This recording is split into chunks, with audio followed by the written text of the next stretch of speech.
we'll call the meeting to order with the comments from the public. That's the first thing on the agenda. Anybody on Zoom? Nope. Hearing none, we'll move on to approving February 15 minutes. So moved. Second. All in favor? Aye.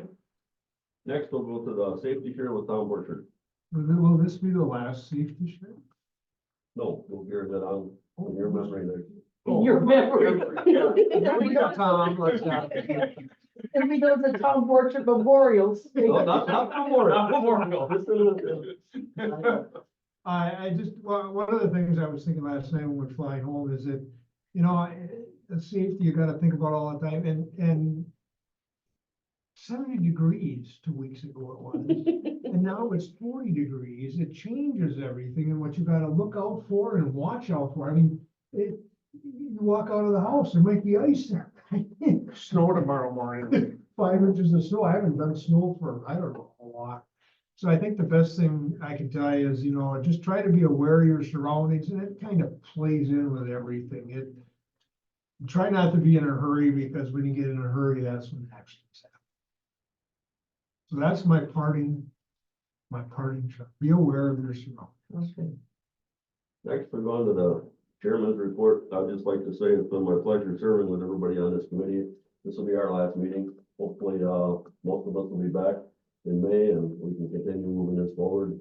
It was good always having Tom's safety share, and if I'm the chairman, I'll keep it on the agenda and I'll do it, or if anybody else on the committee wants to do it.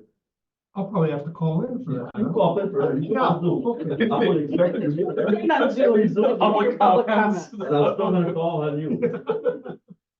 And with that, we'll move on to UW Extension Program Educator Report with Katie.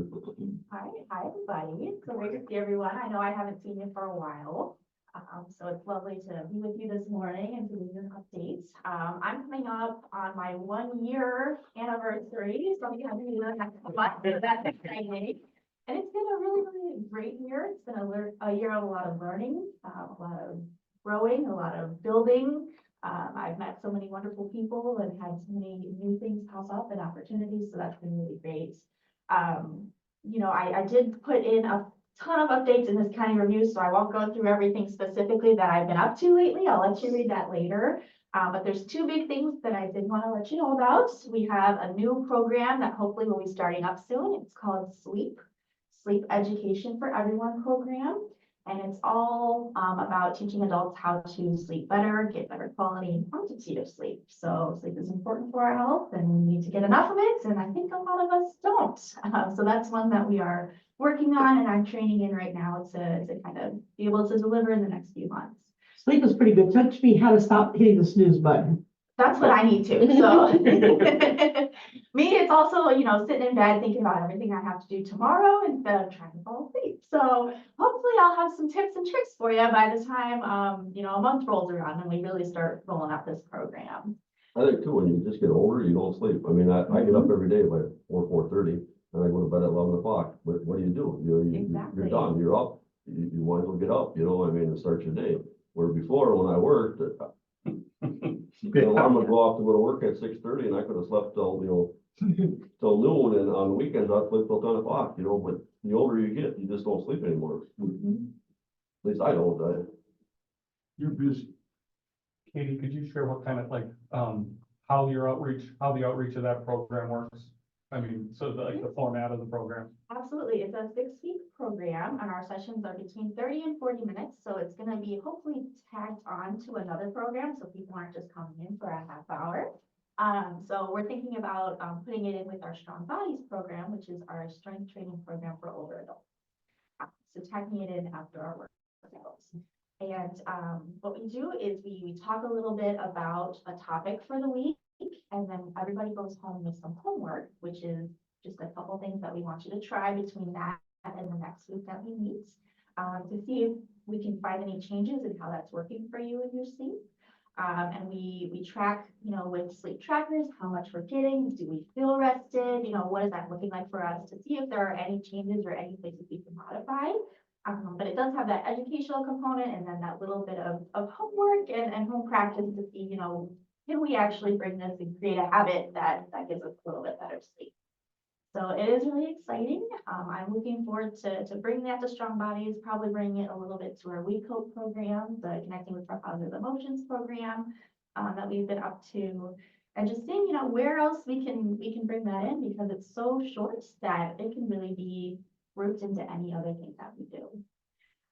So I'm very, very excited about that, because I think it's one of the ones that I need the most. So I'm so excited to learn it and kind of be an expert in that sense. So the other program you're partnering with, if you fall asleep during that program, you get extra credit.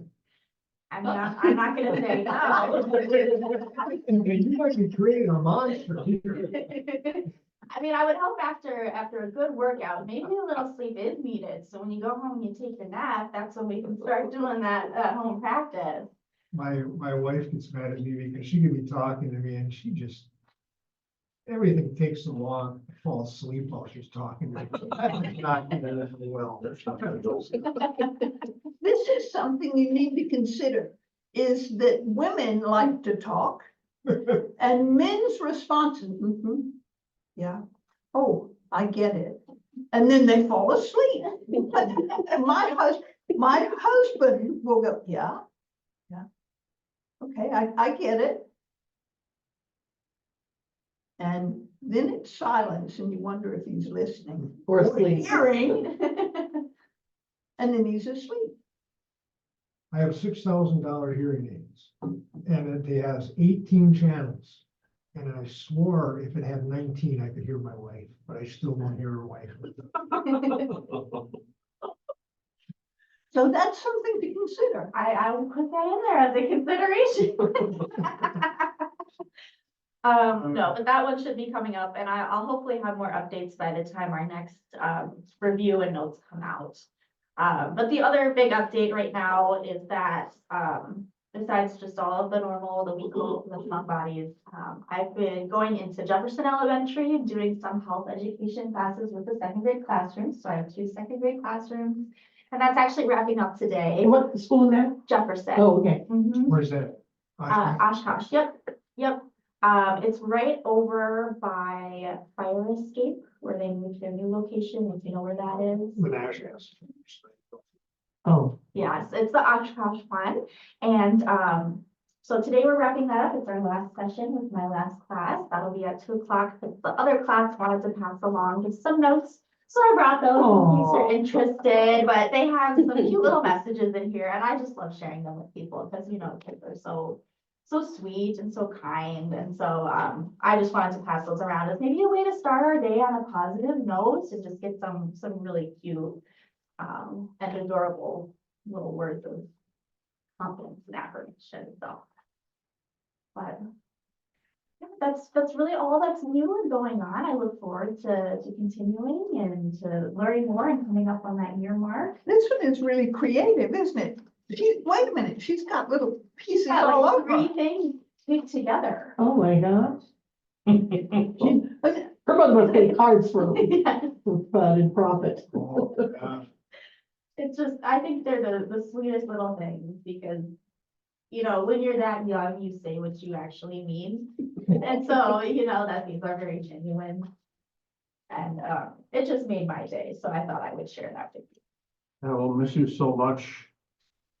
You're amazing. Love, Sunny. She says love in here a lot. Sunny does. Well, she's full of Never kids. forget you remember me in history. I like the This is a kids. great car. We That's made great. these Sunny. little peanut butter oat ball snacks. And so that was a big hit, because food is always a Best big Katie I've ever known.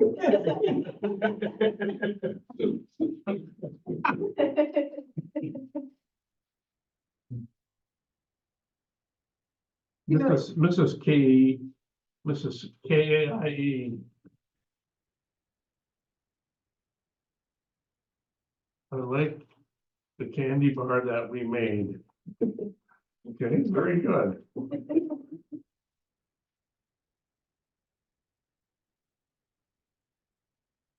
Stay strong. Stay strong. That's not the only one I've read. Nope, they really like that one in That's- second grade class.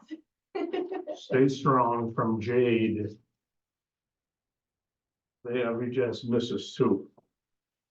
We'll having you over.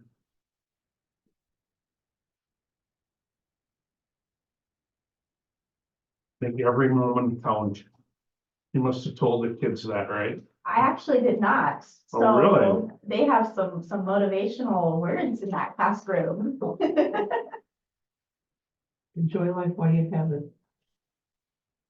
The things you could learn, I think, from second graders. I wish you could stay. I will miss you. Love, Zakaya. You gotta keep those, Katie, forever and ever. And when you have a down day, get them out and read them. Absolutely. Oh, yeah, Little dust drawers to use, have a little folder in. I know. Well, I need to get myself a corkboard. My walls are all bare. So I need something on the wall. Maybe that's where I'll put them so I can look at them every day. Bad sign if your walls are all bare, you're not planning on staying. Well, my shelves are finally all stocked. I picked right up on that, you know? Yeah. Well, one thing that I will cover for Katie, all of our offices have gone through and been repainted in the last. So we were asked to pull everything off of the walls that we could. And Katie's space was actually Sarah's former space. And then there was some moving around of furniture. So there were some spaces that never had anything because of where Sarah had her desk. So I think there's still a couple of strings hanging from the ceiling from wherever she had pipes Yeah. hanging up there. or So there's a something. couple of other offices that look bare right now because they pulled everything down. And then everybody got busy and haven't put everything back up yet, so. We have any other questions for Katie? Hearing none. Dana must be, Dana has an appointment with her husband, so she's not gonna be here, but she has already signed up for the next meeting to give an update. So she's gonna transition now. so we'll move on to the administration report, Chris. So one of the things I shared with you, a written update, one of the things that I've got going on, is next week I will be on vacation. So that means that I will miss the Wapaka and Outagamie County Extension Committee. So I pulled together a written report, to provide them. And so I shared it with you because when I do that, I like to use it to show a little bit about, hey, what's going on in each of the counties, and you can learn and, possibly ask some questions, but also show some of the interconnection that our extension offices have as well. So couple of things that I did want to share with you. I'm working, all three of the counties, we're working on what are things going to look like post-election and reorganization, and what do committee makeup, what could potentially committee makeup look like. Just as in here in Winnebago County, Wapaka County has a number of individuals who are not rerunning, chose not to rerun, and some contested seats. There could be as many as, I think they have a 27-person board and there may be 9 new supervisors, so there could be up to 9 new supervisors, which is a pretty good chunk. Just working on pulling together and planning, for both to be able to keep the committees up to date, but also then we have some new members, then to do some orientation, because extension isn't exactly there aren't a lot of other departments or any other departments that we are connected, like, oh well, we're just like we're just like them because of our awesome relationship, because it's a county state UW relationship and how we work. So that's been a lot of things going. So couple things as far as just some staffing updates. The horticulture educator position is posted. It is scheduled to close on Monday, the 24th, so next Monday. Right now, currently there are no applicants in our file to review. However, it's not uncommon for HR to forget to move, so they may have applicants, but haven't slid them into the folder to look at. But it is possible that we may extend that for another week or two, get the word out a little bit, and then we'll begin the screening process for that. So that's the replacement for Maddie Potratz. It's an 80%, because that's what I've got budgeted. 80%, but it's a full-time 80% to do that horticulture outreach and, the hort diagnostics and things like that. Dana is working, last year we had a successful kind of, at least in the last few years with Dana and I in our roles of a summer 4-H, position. One of the things that last year was able to, help us is to help Dana and Sarah to work on what the scope of that position, what they could do. And then also it allowed me to refine the dollars and cents and find out like, hey, we have enough that we could bring an individual in. Many cases, we target students who are trying to, or former 4-H alumni that are trying to get some experience.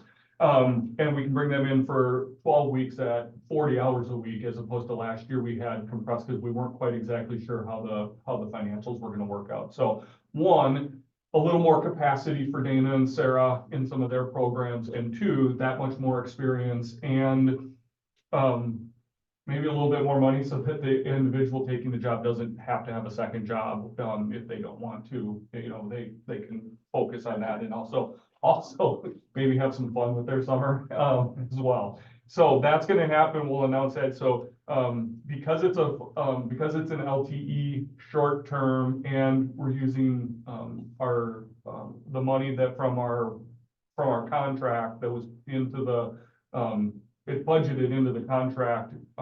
Dana is already interviewing, and we just have the opportunity to name a candidate, and then they'll be a summer employee for the UW extensions, just very similar. And Megan, yes, in my brain as I'm going, I was like, I can picture her, and I'm blanking on the name, and then I'm like, oh yeah, Megan, Megan Newmark. So looking forward there. One other note, Todd was accepted. He submitted a proposal for the Wisconsin Corrections Education Association. So these are all the individuals that work within correctional facilities to provide education resources or programs to inmates. And so Todd was selected to present more information about the Reentry Ready program, which he had been working both in the Winnebago County Jail, Oshkosh Correctional. He's part of the team. Katie Gellings is working with Outagamie County Jail. So we've got a strong presence, and this is the financial security program that Todd has talked about for individuals who are nearing release. So that's a cool thing. We have a lot of individuals doing a lot of things, but that's the one that I'm typing. That was the most recent. The other thing, and I'm just going to skip real quick, in a very short period of time. So last month, Hannah Phillips was here and had shared about the grant that she had applied for, as far as, or maybe it was 2 times ago, the grant that she had applied for part of the garden. There was conversation like, oh, what are the next steps if with the garden it doesn't come? In a very short time, she found out that that project was not funded by the FoodWise grant program. And Dana happened to bump into an individual,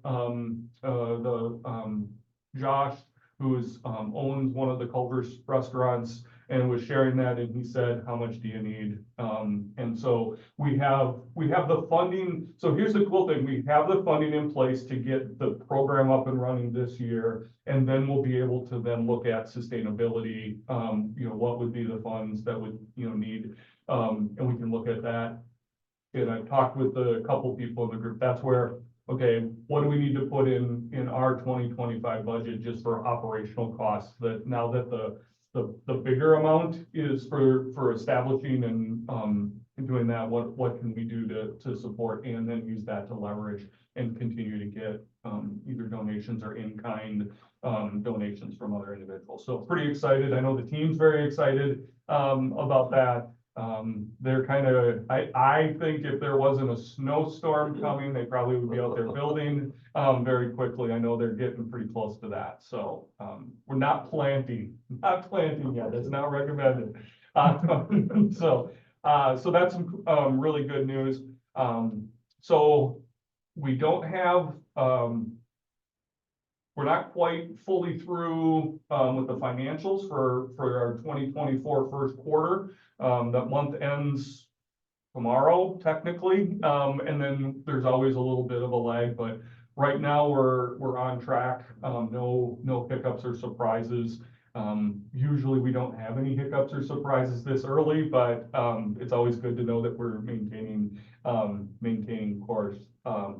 One of the things that I had shared with you, and I just wanted to do a wrap up, is that on February 29th, all of the Area 10 staff were pulled everybody together. You may have, some of you saw some of the notes. We closed the offices to allow everyone to participate. So all of our county program assistants and county staff and all of our educators were invited. We had some people who had some illnesses, but almost everybody came. It was a really good day. We had some opportunity to learn. We connected with, other individuals. For example, there were individuals that I'm pretty sure Katie had only saw on Zoom or heard names. So this was an opportunity to see, and then others that are like, oh, I heard this Katie person. Who is she? So there was a lot of that. The other thing that was really cool is that Carl Martin, the dean of the Division of Extension, took some time out of his schedule to come up and spend some time with us. So he shared a little bit about his, just some of the things that are happening on the statewide. Sometimes as county educators don't always hear or see what's going on behind the scenes in Madison or around the state. Plus he had some opportunity for some engagement, some question and answers, and it was just a really good opportunity for him to be there and be part of our day. One of the things that's really interesting that is coming out, and I know there's some cool things happening, that there are some corporate partners, meaning funders, and our provost. So the provost is like the chief academic officer at the university, and then oversees all of the divisions, schools, and colleges that have an academic component to them. So his background is on computer learning, machine learning, artificial intelligence, so computer science and all very in-depth. Some of these partners they see University of Wisconsin as a pilot, almost an incubator for how can a public land-grant institution help support our communities, and this is the broad communities, to discover, learn, explore, apply, and adapt machine learning, computer-generated learning to help make things work or make things more efficient or better. And one of the things that has been discussed or tossed out is like Extension's role. We have direct connections within local communities, and there may be opportunities that we can help county government, local municipalities, towns, all of those groups, and maybe be able to connect to or connect with resources or teach or learn or engage. And this is the part where we don't know, but this is where the potential is. How those groups and the leadership or the staff in municipalities could use some of this generative AI, this machine learning, to be able to help crunch data, develop better models to help individuals make decisions, apply data to help solve a problem or an issue. So this is beyond like putting some words into the already existing artificial intelligence, where we have plug some things in and it creates a picture or an image, or plug some words in and it makes it sound a lot better or a lot different or whatever it is. This is like, okay, using this computer information, how can we take all this load of all this different data, put it together, and then have the machine help us give us some scenarios of what it might mean so that then we might be able to, decision makers can then make decisions based on, some different perspectives. So that's a conversation. That's like just an example. There could also be ways to help, business, small businesses and what are some things that could be used to help automate or enhance so that they can focus on running their business and not, some of those other things.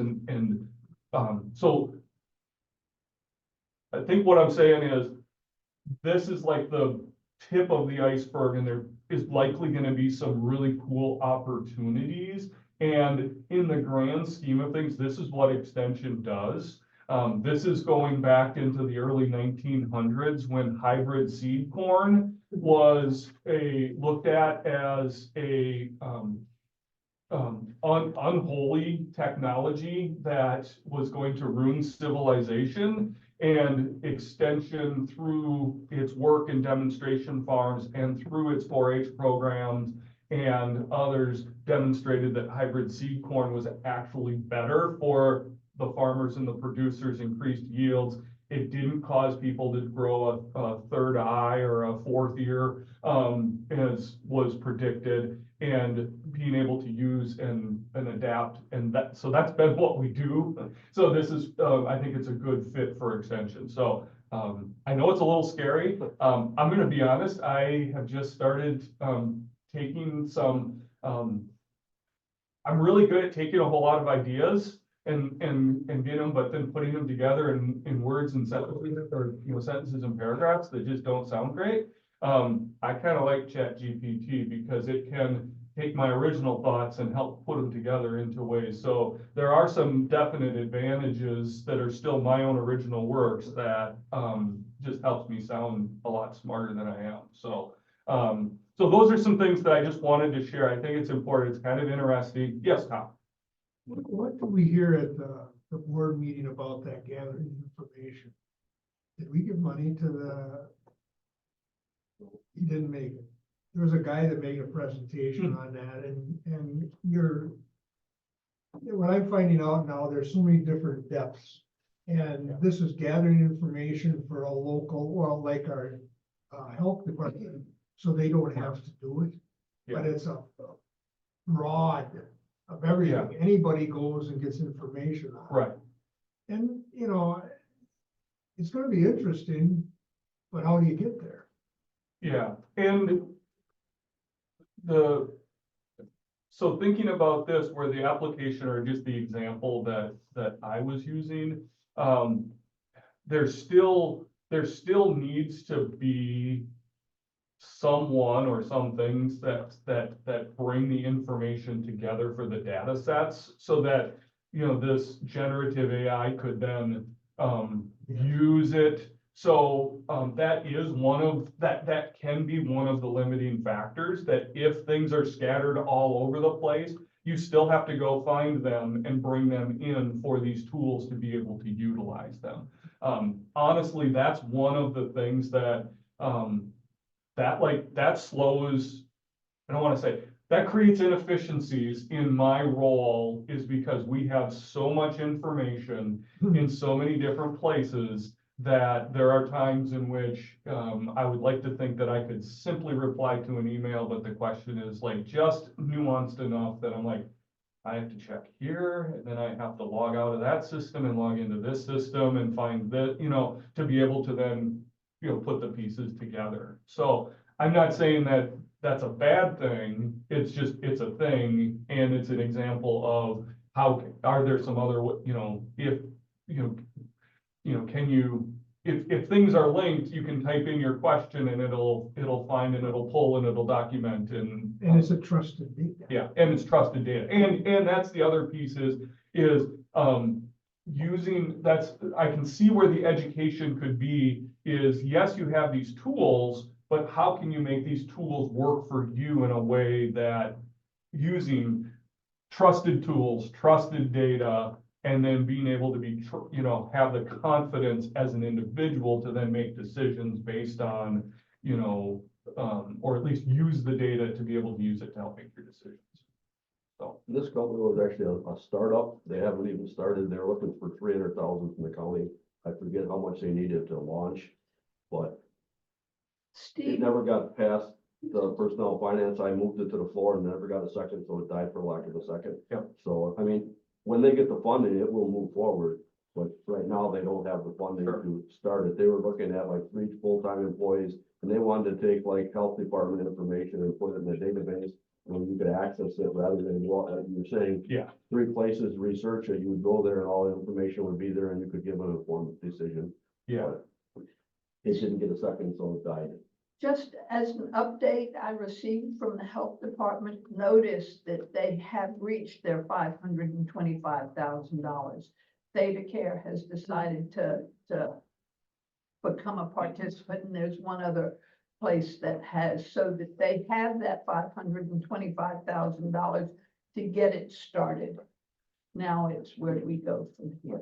And it's, and I'm aware of the concept of the data platform, not necessarily have I dug into the specifics. And it could be likely that, or possible that one of the next steps or part of that built in is the AI component to be able to utilize and use, if we've collected this data is one thing, but then to be able to, use generative components to then be able to either create models, help answer questions on queries and things like that. So that could be an example. And think about any other, that a small business owner or, a town board or municipality or whatever might have to be able to use those types of tools to be able to help them with, some data-based decision-making and figuring out how that is. And it's so new that I'm guessing, and probably by the time things happen, they'll be like, oh yeah, we've been doing this for, we've been doing this for 3 years already. So hopefully we'll be able to see some cool things moving forward. I have a girlfriend, I say a girlfriend, a friend girl who works at the heating system in the UW system. Apparently this is just massive. And what she is doing is actually using the AI so that she can figure out where to proceed to make sure that that heating and cooling system remains functional. And she said, it's huge. It's just huge. And of course, to me, it's absolutely terrifying. Yeah, no, I mean, I get it. There is, and that's part of the educational effort is to try and, or the potential for the education effort is just trying to increase familiarity and increase confidence, in the tools. So, the only last thing that I included on the report is we do have a date for our 175th anniversary. I don't have a lot of details, but May 30th is going to be the date for the UW-Madison's 175th birthday party that we'll be celebrating in the Greater Appleton area. I don't have any more details. Those are still coming together, and I'll keep the group in the loop when we have more details. But I know at one time I had shared a couple different dates because they were holding 2 dates, and we've at least narrowed it down to 1. But we don't know what the plans are yet. So 30th or 30th? 30th. So it should be a Thursday. Should be the Thursday of the last Thursday in May. Where will it be in? That part hasn't happened. There will be some type of a corporate sponsor. I do know one of the things that is that there will be a number of different events that'll be throughout the area that will be connected to a lot of the state outreach. So for example, there is and I forget Bucky's Classroom. So Bucky's Classroom is an outreach program in which UW-Madison juniors and seniors will go and visit, I think, 4th grade classrooms. And they will, kind of create connections with, a group of individuals in a school. And then part of that is then they will also they'll be invited and have the opportunity to come down and do a campus visit and campus tour, and then meet with their Bucky's Classroom folks. And then, so there's a connection to the campus. So they're hoping to do a school visit, that group is school visit that is not necessarily related, but it's connected, so it doesn't have anything to do with what Extension's planned presence is gonna be, but they'll be doing that. The Small Business and Development Center is planning to do an outreach event. And then there will be a larger public event, likely at a public venue, which there's plenty of public venues in the area. So, that's all I know is, like, usually in the late afternoon, in the evening, there will be some type of a public celebration. All of the alumni in the area will be, invited, and, UW staff and, things like that will be. On a related note, UW River Falls will be celebrating its 150th anniversary in Wow. September. That's right. It is. All alumni are invited. Oh. They'll that I be might at the forget. campus. We won't be relocating.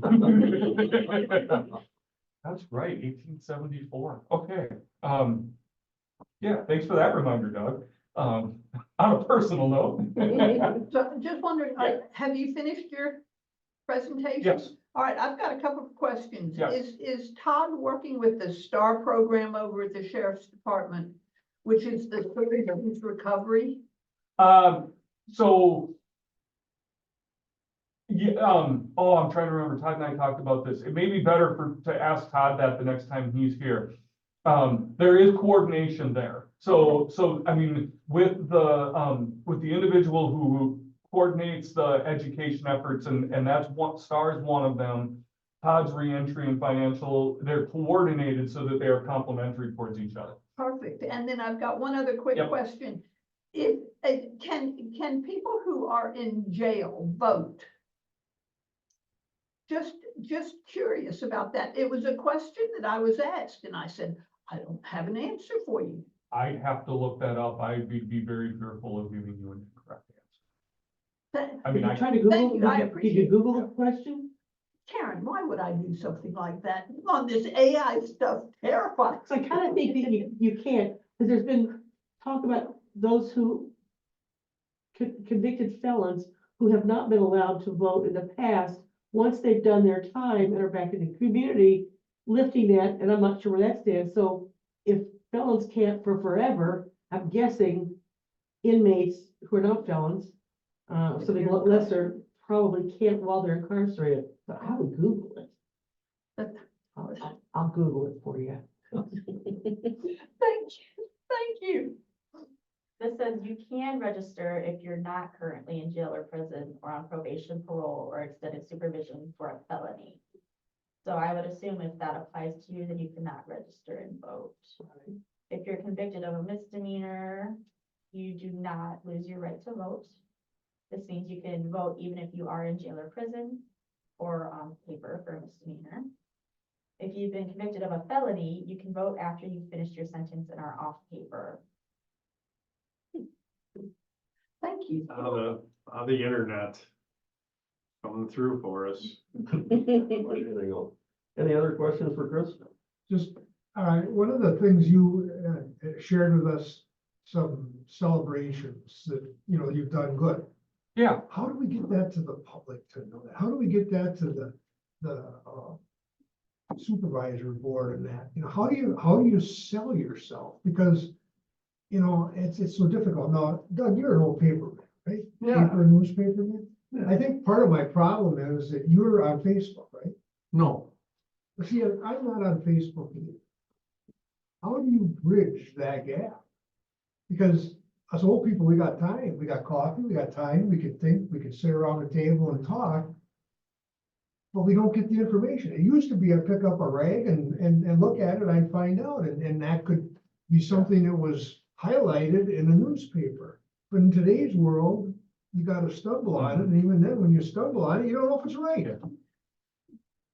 I think the slightly vague answer is, as a team, and I'm looking across area and even in, some of the other counties that are adjacent to us, we're constantly trying new things and exploring new areas, whether it be social media, email communications, finding print publications that will actually print material and not charge you like it's an advertisement, things like that. So I mean, we're always, and those things are always changing, so we're always trying to find our adaptations. How do you know it's working? You know, that's. In the some thing. in some cases, we don't. However, you know, sometimes that's just our blind faith effort. However, some of the things, for example, how we can measure it is, and I'm pointing, Katie's here in the room, you know, if there is a blurb included in one of our newsletters about one of Katie's upcoming programs, and you know, there's you know, a large, you know, number of registrations related to that. Those individuals who register, we can ask them, how did you learn about the program? So, you know, that's one way that we can, and we have, not always consistent, you know, that's like not the norm. You know, the 4-H, you know, 4-H items might be a little different because we communicate with them because we have a member database, you know, that is used. But then there are all of the individuals in the schools that Sarah's reaching with Check Quest. You know, they also have opportunities to participate. So sometimes we don't always see direct, like. You don't have the time to do that. When you're talking about being retired and sitting around with your coffee and hoping to read something. So let's say Katie is one of 5 people in the state of Wisconsin who gets noticed as a top mover and shaker in her department. You write a letter to the editors and say, congratulations to Katie. It's really like Jagley. Here, you know, we're lucky to have her right here in Winnebago County, and she's been one of 5 people out of the whole state of Wisconsin who's been noted for this accomplishment. You write letters to the editor. Nobody charges you for those. Does it work? We're trying to do alumni banquet. Menasha has had an alumni banquet, committee for over 140 years, I think it is. And we can't get anybody. I mean, you call up these editors and what they're supposed to be, who knows where they are. There's no reporters to do it. Yeah. There's, you know, and that's. It's no longer any local news. And that's the thing that I'm saying is, how in the world do you get over that and find a medium that people can deal with? And not only that, there's the old people and there's the young people. I mean, there she is. Can you vote or not? She's got the answer. She is young. I would go back and sit in front of my computer and drag it through and not use the right words, and who knows where I'd end up. So, you know, that's the real challenge. And then I'm hoping AI can answer that. But then again, the saying, you can lead a horse to water, but you can't make him drink. Even if you provide it to me, I might not be able to use it. So one example, there is one example that I can share, is, so we have our office has a Facebook page, and we do have a number of people that follow it. And that's where we post, you know, upcoming things. One of the things that we can do is, you know, we can boost posts to get them in front of more people, and we have to trust the AI to get it in front of the people that would be part of our that would benefit or might, you know, connect with that. Now, you're saying boost posts. We have to pay. We would pay, Oh, and then Google would, or not Google, Facebook would put this into somebody's feed that would match the intended audience. I think there's some ability to select your geography, you know, things like that. So those are some things that we have done. We don't do that consistently, because in some cases, some of those posts are for awareness, not necessarily to draw registration or whatever it might be. But that's an example of what we have done and something that we can continue to do. But then, you know, that's the question the question is right now, okay, so we can do that there. It's fairly cost effective. But what about those? Not everybody's on Facebook, not everybody's on Instagram, not everybody's on, whatever the other next platform or the next new platform is, or, things like that. So, whatever we do, we're always gonna be behind, but we're trying to, catch up as, the best that we can. And that's always gonna get the, Do you have any answer to the questions? Newspapers aren't the way to go anymore. They're dying. When I started in August of 1977 at the Oshkosh Northwestern, we had 44,000 subscribers. Today they have 3,800. But the advertising isn't there, and that's what drives the newspaper. So it laid people off, laid reporters off. I was lucky I got out of there before the big layoffs. They gave me a buyout, but the newspapers aren't the way to go anymore. I don't know. And when I was a paper boy, everybody got a paper. Just a- yeah, Now, I don't know one person in my neighborhood that gets a paper, and everything I find out on Facebook. We had an Easter program for the Parks Department. When I was here 2 weeks ago, it already sold out. Yeah. They advertised on Facebook. It's the new social media. If you want to get the word out, it's coming on social media. That newspaper basically, the Herald probably has more readers than the Northwestern. oh, for sure. But yeah, the social media is the way to get the, So you're telling me it's a me problem? well, you can either, work the water if you can't make it drink. Yeah. If you can't make you read the newspaper. You gotta come up to the times and. Reluctantly kicking and screaming. I have a little bit of a thought is Channel 2. Don't they have those public message sites that you can go on when you're not looking at a town meeting or the county board? And then talking about rags, I read from cover to cover, and it is getting bigger, the Neenah News. Where it used to be 8 pages, it is now 12 pages, 16 pages. They are getting ads in there. Is that once a week? It's a once a week. Yeah. Exactly. But nonetheless, they come up with what the county is doing, what the city is doing, what Fox Crossing is doing. They have. That's an offshoot of the Herald. Exactly. Oh, And then they've okay. got the Oshkosh offshoot of the Herald. And so that was one of my things. And this is just because we've been talking about AI. I've been fumbling with Facebook, fumbling. I have no idea. But what I have discovered is that we all know that Kay is chatty Cathy. We all know that Kay talks too much. That's why Doug shuts me out. On Facebook, they have got one that says AI. And so after I've finished writing my blurb that I think is really pretty sophisticated, it sits there and brings up a really good rendition of what I've been trying to say. And I'm sitting, and interestingly enough, it is relatively close to who I am. It just condenses it and uses, and Chris, I'm gonna say the word is sophisticated, not smart. It presents you in a little bit, although smart is a good word, a more sophisticated manner. Wait a minute, maybe she does know what she's talking about. So that was my talk on that. And I'd say, don't be scared of it. Now, that doesn't mean to say that you don't go back and edit what it says.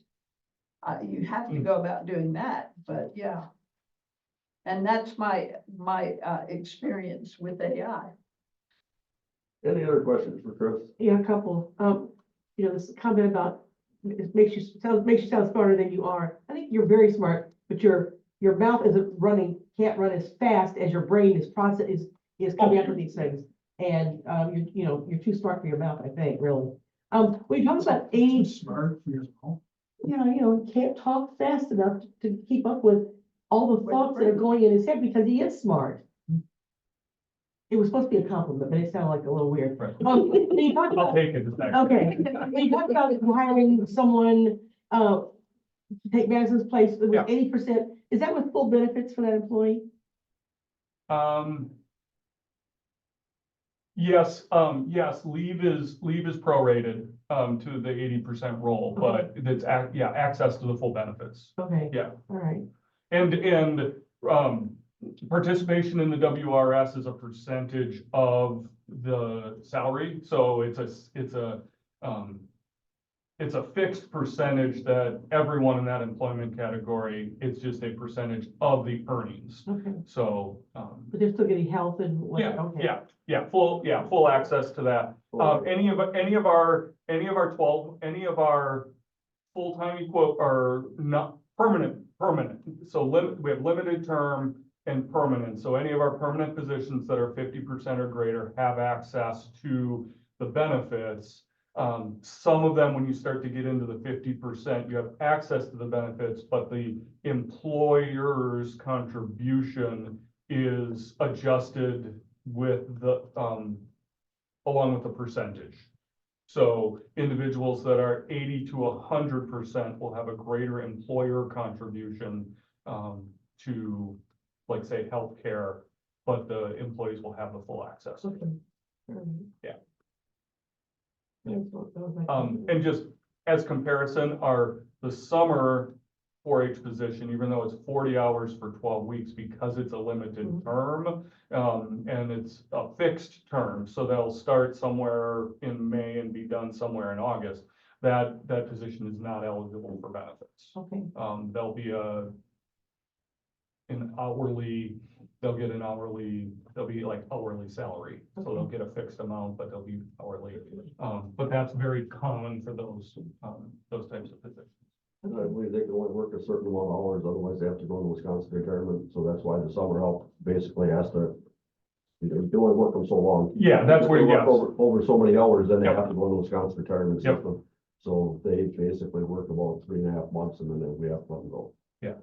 You know, Yep. I believe it used to be 75% got full-time benefits, 50% they paid for half your health insurance, you know. It was prorated, but that was Yeah. when I was employed 10 years ago. I'm sure things may have changed since then. Yeah, and UW there's a formula, for that, but there is access to the benefits. And, I will at least share with some comparisons, even if individuals, the monthly contribution for individual and family coverage for, health insurance or participation in the state health plan is still very reasonable compared to many others. So, that's something that even if they have an increased individual contribution, it would still oftentimes be lower than some other competitive or, comparable health plans. Hearing no further questions, we'll go on to UW Division Extension Education Steering Committee update. Anything new? Interesting, I will say that the head of the extension at UW and WCA have been together. They have come up with a plan. Has it moved any further from that? No, that committee has not met again. The plan is that it will not be established until 2025 as far as how they adjust the programming, how that works. And then moving forward, they would continue to update it. But I had an email from Catherine, I believe, who said, Kay, I'm in Menasha. It'd be real simple for you and me to get together and we can discuss this. And it turns out that I get a note from WCA saying, there are people reaching out, trying to find out what's going on. Please don't engage with them. So Ooh. that's where I'm at. So I think the next step is going to be having that committee from the WCA that I'm a part of, getting together, making a plan from there, and then moving forward. That's when I believe that everybody's going to be able to interact with each other. Do Do you find it to be kind of the same way, Chris? I think so, yeah. I think, my understanding of the companion piece is that, the talking points or the pieces that were developed, by Kay and her counterparts were shared, with, some extension leadership, but there wasn't exactly communication on what was gonna be the next step. So, that's where Catherine and others were trying to reach out and find out more, just so that they, for the understanding of, hey, what's everybody thinking? And then there was clarification, regarding that. So it wasn't any, at least, and I've had a chance to talk with Catherine, there wasn't any malicious intent. It was really just to, listening. Information. Yeah, information and, discussion. And, there were still some next steps that needed to happen, and that's where, our dean and I'm just blanking on names, Mark O'Connell and Carl Martin, to have some conversations from their standpoint, and then, have some trickle down effect. So. Yeah. Next we got upcoming extension events at the county board meetings for discussion. Anything you'd like us to? No, I didn't have anything that popped up when I was looking at our newsletter. I'm just trying to think if, Amy, did you have any? What you need? We're still hiring for childcare providers for grandparents. We only have 3 in our pool, so we're definitely looking for more. I mentioned that, Tuesday night, I'll see if you Yeah, get you any did. call, but Okay, We did recruit somebody from the USDA office. She popped down and she's How about actually, her? she used to work at a daycare center, so she's got all sorts of experience and she joined us last month. She's joining us again tonight, so that's been a great addition. Cool. But we're still looking for more. What's there the, were a lot of people there looking for money from the It's Spirit once a Committee. month, and it's usually a Thursday evening, from 5 to 8. So it's 3 hours once a month. It's not that much, but, hiring is 17 an hour. But, the YMCA was there and a few other daycare providers, so you'd think maybe somebody there would want to make a little extra money and, they would basically one night a month be able to give 3 hours. I mean, I think the YMCA got probably about $750,000 from the Spirit Fund, and hopefully somebody will reach out and help us out. Yeah, I believe that what happened was the Oshkosh Y received 500,000, and the Fox Cities Y, specifically for Nina Menasha Y, which hasn't been updated in years, got 500,000 as well. So $1 million is going to our Fox Valley YMCA. Yeah, I think from the Spirit Nina Fund. National was for expanding actual facilities, and the Oshkosh was for expanding childcare. So, Well, and incorporated in the Nina Menasha is also the Oh, childcare. okay. Yeah, it's basically renewing the facility up in Nina Menasha is how I understand it.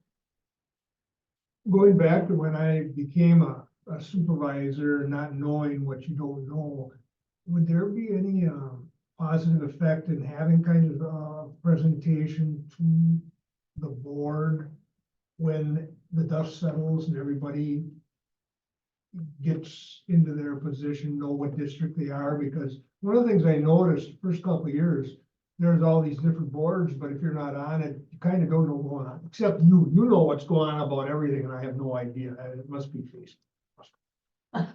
he goes to a lot of meetings.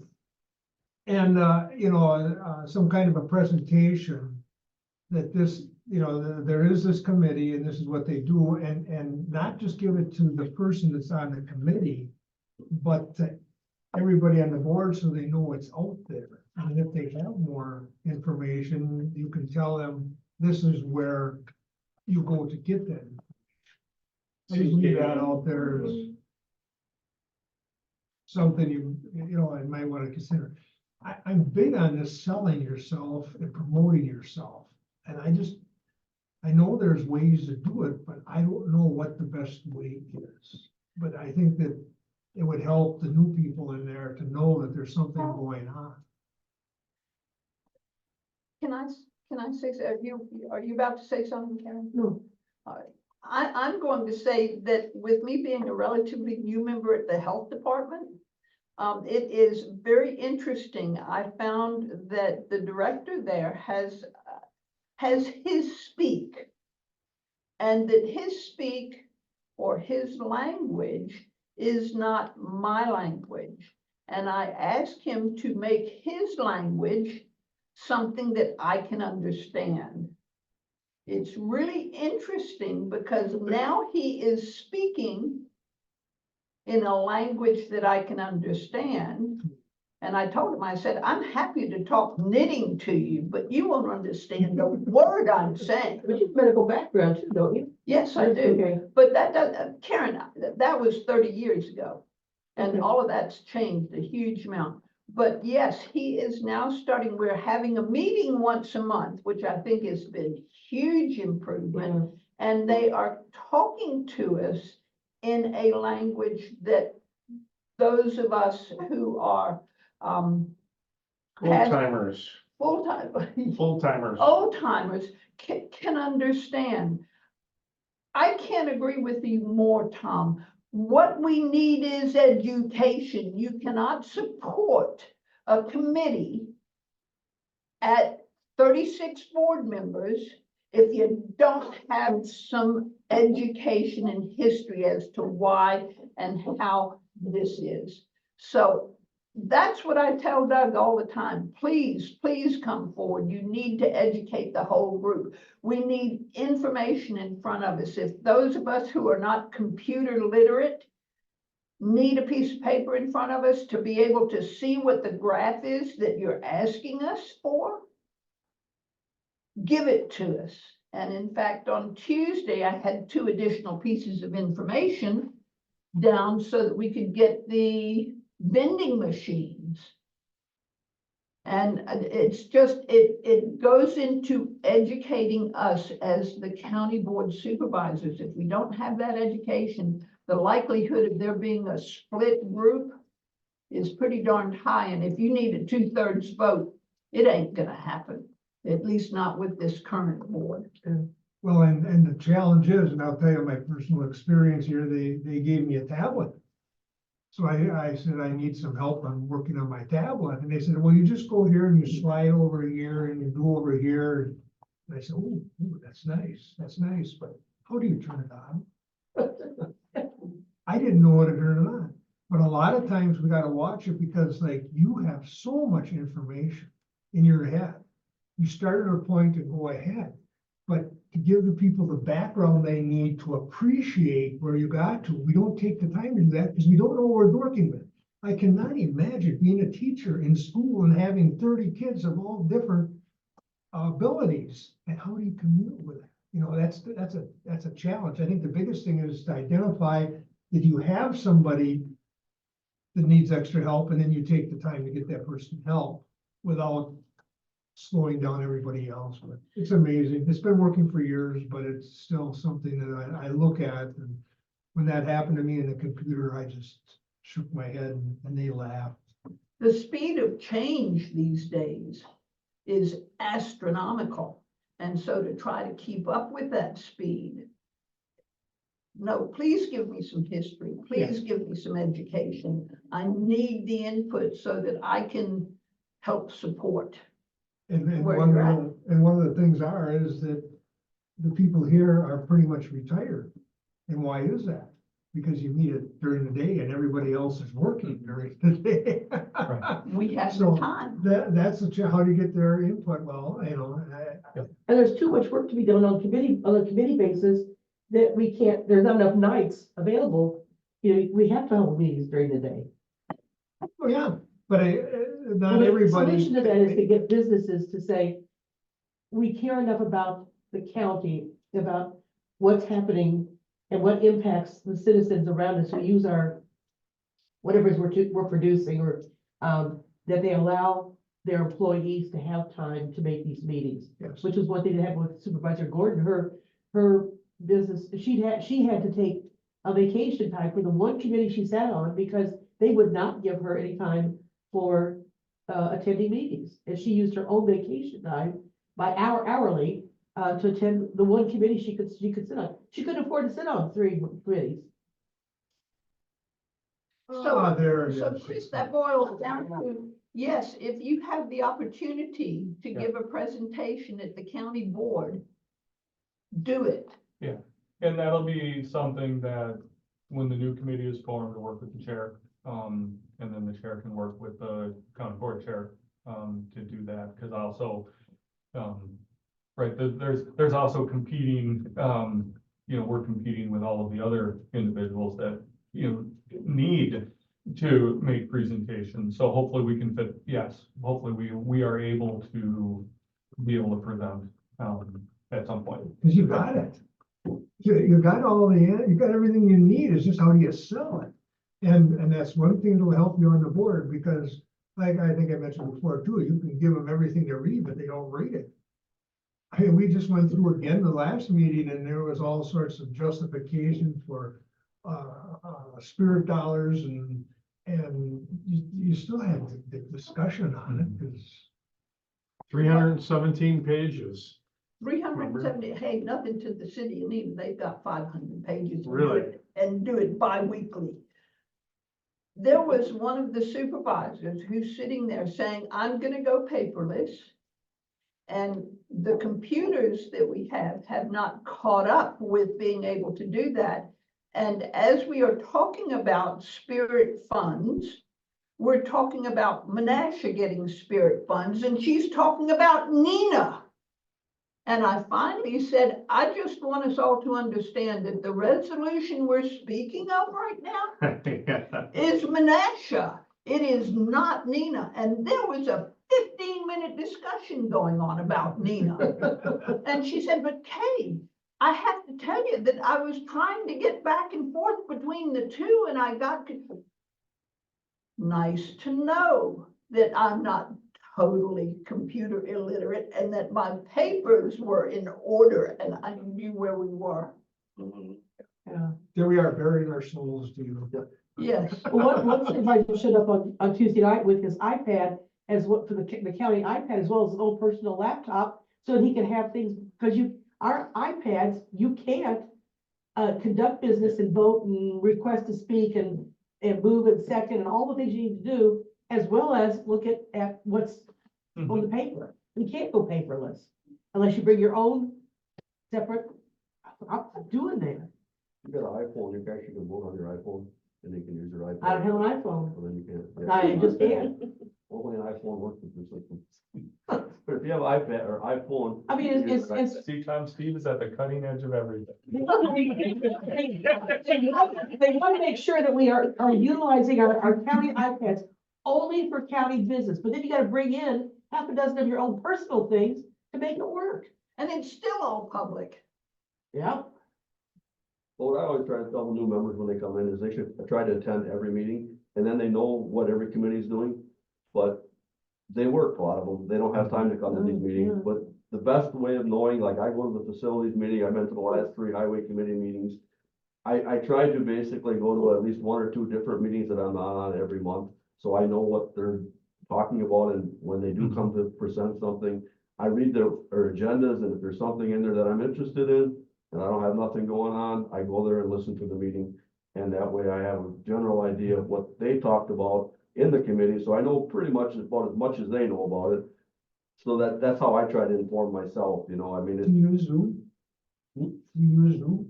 When they Zoom the meetings, do I you use that or not? don't usually know more, I like going. I can talk to You the can people see it afterwards. in reaction and everything else. Yeah. That's- Tom, it's so much more informative to be sitting in Well, I person. know that. I mean, you didn't even know I was there and I was there, because I was on But Zoom. do you know, we never did see who was on Zoom. I couldn't turn on my camera. They had me locked out. Well, my name was out there. It never showed. They never showed us. We never saw an owl zooming the room. I'll talk to them. I'm going down there. Yeah, go down there. Give them hell. I'm not gonna. Any other I don't comments give from the a- committee members? You can now. You're Okay, have we discussed the upcoming things, or are we now on the comments? We have nothing for the comments. Okay, so we're now on comments by committee members. Yep. Okay, couple comments, this is just to sort of tease Kay a little bit. You have a very high-pitched voice, and men have selective hearing, and they don't hear, our children hear our voice, but our men do not. So you need to lower the pitch of your voice so that you're more like where a man can hear it. And I can't say that just because you've done that his selective hearing will turn on and he'll listen to you, but it's a thing, it's a thought. Thank you. I appreciate Is that. that why you have a Thank cold all the time, so your voice is lower? It's allergies. Okay, and then I just want to announce that today is International Down Syndrome Day. It's the third, the 21st chromosome, because it's today's the 21st. So just be aware that today is International Down Syndrome Day. And that's what. There was special socks day for that, like your Oh, yeah? kids are supposed to wear blue and yellow socks. for Okay, good. International Down Syndrome Day. Good. All right, that's either my comments. Well, I've got questions very specifically. As I've been walking my neighborhood, there is somebody who has a pollinator garden in their front yard. I know that we've got the extension master gardeners, and I sure would like to figure out how to get a pollinator garden going. Is that where it's all kind of overgrown with things that bees can pollinate or? Yes. Yeah, They're talking about the plants, the native plants that you can plant yeah. that are wildflowers, that the bees and the butterflies and Yeah. whoever else is out there can come and do the pollination. Okay, before you leave, I'm gonna give you some information of where to start, and then that is also will be a starting point, because can't guarantee that if you wanted to get started this growing season, which is gonna start soon, that our educator is gonna be on board Okay. so at least we can get you started, and then you can follow up with our board educator. Perfect, so- that sounds super. Yeah, I'm gonna connect her with, yes, with the state resources. Yeah, because to they get just started. announced a pollinator Yes. garden class. Yes. Are you kidding? They did. All right, the So other- that's why I wanted, that's Thank that's you. top of mind, so we'll at least get you connected to our state resources that are available to anyone at any time. We have, I mean, here in Outagamie County, we are very privileged to have support by the county board through the budget process to have in-person on-site educators. So both of them have an 80% educators. So that's a resource, but part of it, not every county has that. So we have the set of statewide resources and learning opportunities. So I'm going to get you connected with those first, and then you'll be able to follow up with an educator once they get on board. That sounds super. And then the other thing, of course, is that the last land and water that we had, we were talking about how to get mycelium, how to get your mushrooms so that they're growing in your garden, so that you've got natural growing, natural fertilizer going on. And that was fascinating. And they said, get your cardboard and put it in your garden. Put it in the areas where it's not the garden. Don't till. Get your trowel and go like this and put your seeds in the ground. That is the best way for us to have our gardens. Interesting information. Thank goodness I was on this committee to be able to be on that committee, huh, Doug? Yeah. I agree with you. That was a very interesting meeting we had last time. Absolutely fascinating. So, thank you. I appreciate the connection that I'm gonna get, because I've got an area in my yard that's got a lot of mint growing. Oh, wait a minute, you start mint and you can't stop it. Mint is so good. Don't like nothing in my yard but grass. Anything but grass, I wanna kill You're such a purist. Chris, are the farmers working land up yet? So in my travels, in the last couple of weeks, there've been some, but not a lot. But every now and then, I think there's a couple spots that I think some of the guys pulled the equipment out and they just did a run just to make sure everything was ready. I mean, in most cases, it's still too early to plant and get too far ahead, because if I mean, if they want to take their own risk, they can, but if they wanted to fall under any of the crop protections, I mean, there are certain dates that they can't plant until, and that's just due to, because the soil temp hasn't warmed up yet. It's gotta be at least 50, right? Yeah, so for many crops. So no, I think people are getting antsy, and they're getting equipment dinged up. So, living over in potato country, it's always, the rule of thumb is that you should have your reds, you should have plant potatoes on Good Friday. And so this Friday a week from tomorrow is Good Friday. And so we'll see, there's always one field of early reds that gets harvested early, and they usually try to put them in right around the 1st of April or right around Good Friday, so we'll see. When I lived in Missouri, Yeah. you had to get your potatoes in on St. Patrick's Day. So that much earlier. Right, and that would be, because that much Yeah, south, so then right. that would be, so. When we were down in Gulf, the guy we listens to farm reports, and they are all over the board, what you should be doing and when. They don't even know what's going on in this weather. Yeah, So it is confusing. It isn't until, like you say, the soil gets warm enough. well, and overall, right now, we are entering the growing season at a severe moisture deficit. So, we're already at drought stages, and that's going into the season, which you need all of that moisture along with the soil temperature in order for germination. So there are concerns, and I know that Kevin Jarek that's been part of some of the conversations that I think it's the Badger Crop Connect, or through the forage, is like, what are some strategies? Do you actually want to, maybe not be the first out of the gate to get things planted to let some soil, some chances for soil moisture, because otherwise you might just be putting, seed in the ground, and what's going to happen to it. So though there are some concerns there, it's the opposite of other years where when is it going to dry out enough? Yeah. It's like, when is it going to be wet enough to put something in? So I know it's a concern for a lot of individuals in different ways. And then, you go north and all the forage, well, that would be, we still haven't seen milder winter, but no snow cover. So what effect did that have on, first year forages? So hay and alfalfa and things coming back. So they're not really sure how to predict there. And then what does that mean for overseeding or establishing new stands? So it's an area of concern, and I know that it's something that our extension, teams have been reaching out to producers and have been working with them to try to come up with some strategies.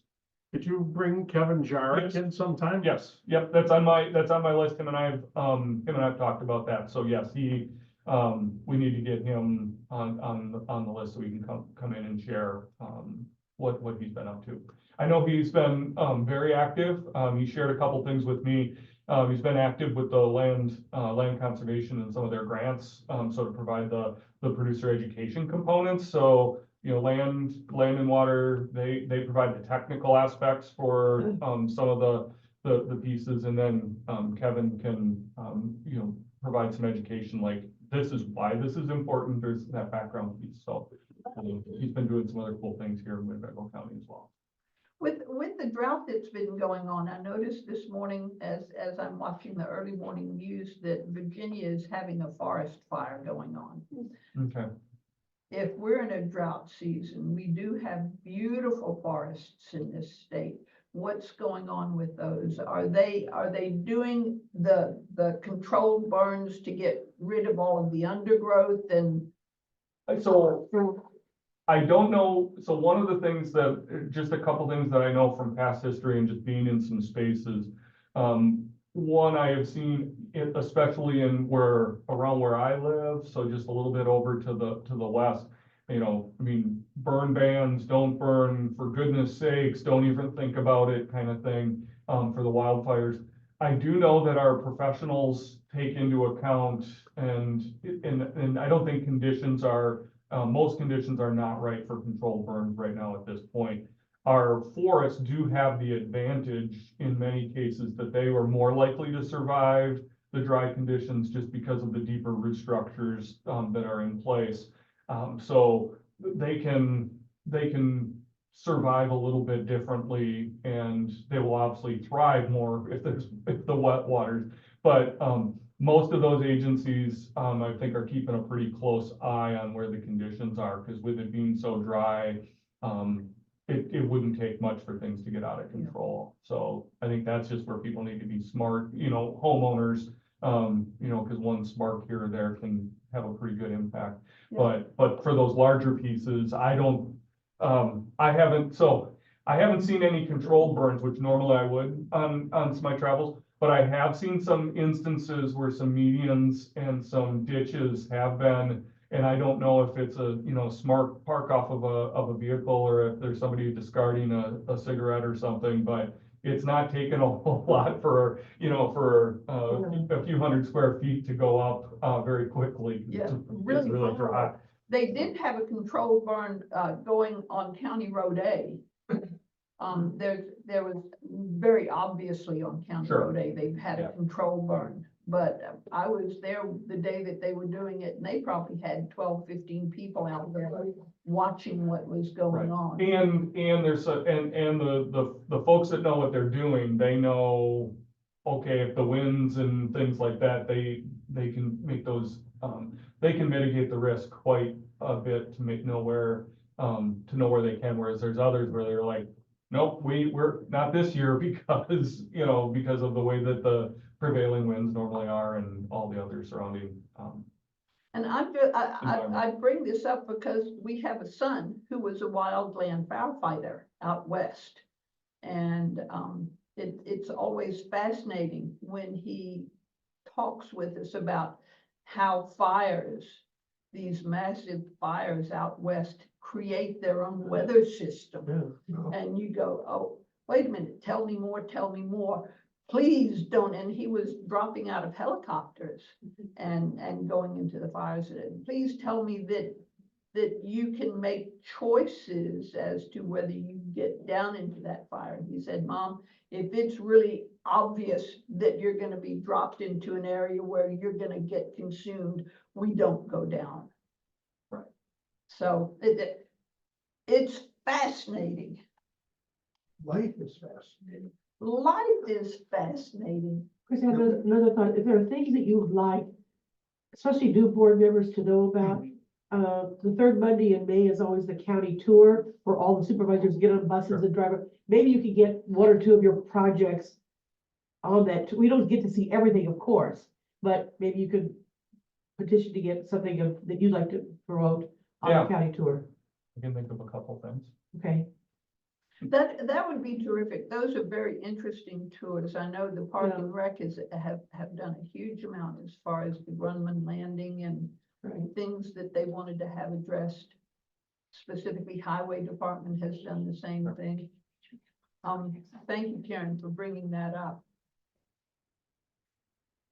Any other community comments? Tom, I hope you get a bunch of write-in votes. Seeing you again. You're forced to stay. No, I'm happy to report that there's a Albright that's running in my area. We want you back. Oh, I can still come on Zoom. I mean, that's, just because you leave doesn't mean you leave. That's true. Back. Yeah. I haven't Wonder seen where any yet. You'll be the first Yeah, one. I'll call you and remind you. That's fine. Tom, safety share. Just so you tune in. Yeah, well, there's quite a few committees and I haven't been to all of them yet, so. It was fun. I really enjoyed this committee because I think it is a positive effect on the community. Yeah. What pains me is the fact that people don't know that. I hear people complaining about their county taxes and I say, hey, you just don't know what goes to it, the people that it helps, then you wouldn't complain so much. I could pretty much shut them down. So, it was fun. And Tom, I absolutely agree with you. Before getting on the county board, I had no clue. And if you don't explore, you have no clue. And there has been such a vast amount of education and understanding and communication and talking with people who I thought back then I never would have talked to. Yeah. And it's just huge, the folks that I enjoy now, that I'll tick a lot to listen to. It's wonderful. It's absolutely wonderful. Yeah, it's fun. Here are no more comments, so we'll move on to scheduling the next meeting, which will be we'll try to shoot for the third Thursday in May. We should reorganize the first Tuesday in May, and if I get, reappointed as the chairman, I'll get a hold of Chris and try to get it set up for the third Tuesday. Third Tuesday in May, so not April the 18th. No, because we won't have any, we all lose our positions at the reorganization meeting, and then we'll have to fill out a committee. We'll ask us what committees we want to be on, and then they'll reappoint us, and then when they reappoint us, then we'll have to reorganize. And after we reorganize, then we'll have a chairman or a chairperson, and so hopefully. And that would be happening that May, that Yeah, third that's Thursday. in, yeah, that's in between. Yeah. So yeah, we'll shoot for the third Thursday, Makes in sense. May. Yeah. 16th. Well, you know what's a joy about this committee is we're kind of really, and we're supposedly nonpartisan. I would say the same thing in land and water. Yeah, It is just so informational and good to hear and listen to. It's a joy. It's a joy. I was on land and water, then I wanted to get on personal finance, so I did that up. I learned more in that land and water about, like I never knew what a good yield on corn was. 180 bushels a good yield, but that Bowen has land that gets 210. Well, you have to fertilize a lot to get 210 bushel an acre, but there were so many interesting things, especially with that watershed, finding the money to basically redo the shoreline. I missed that committee, but they both meet on Thursdays at the same time. So it's like, you can't be on two committees at the Right. same time, so I chose to take the personnel finance and had to give that one up, but. I'd let I you truly take care miss of personnel. I'm gonna be in land and water. So hearing nothing else, we'll entertain a motion to adjourn. So moved. Second. All in favor? Aye. We're gonna